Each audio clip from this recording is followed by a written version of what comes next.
Nasa 1 milyong pisong halaga ng mga iligal na droga ang nasamsam sa isang dayuhan sa operasyon ng Southern Police District ngayong gabi.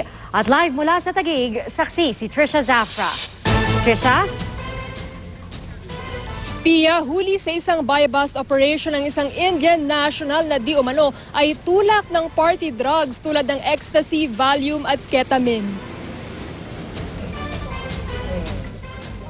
Banig-banig na mga ipinagbabawal na gamot ang nasabat ng Southern Police District mula sa isang di umano'y tulak na si Prakash Gulraj Matani, 57 anyos na Indian national na nakatira sa Makati City. 3 linggo rin daw minanmanan ng mga pulis ang suspect na ang karaniwang target ay mga club at bar goer. Alas 7 ngayong gabi nang maaktuhang nagbebenta si Matani ng 5,000 pisong halaga ng drogang Mogadon at Valium sa asset ng mga pulis. Bukod sa order na droga, 12 iba pang uri ng droga na mga tableta at ilang maliliit na botelya ang nakumpiska sa compartment ng kanyang motorsiklo at bag.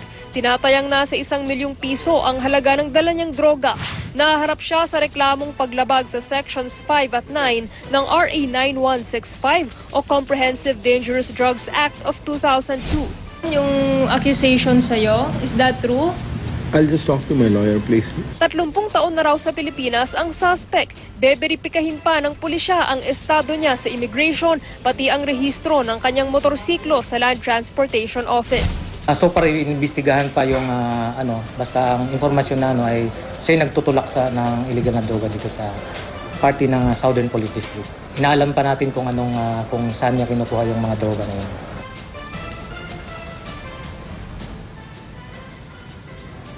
Pia, nakadetena rito sa SPD headquarters ang suspect na nakatakdang iharap sa inquest proceedings bukas. Live mula rito sa Taguig, ako si Trisha Zafra, ang inyong saksi.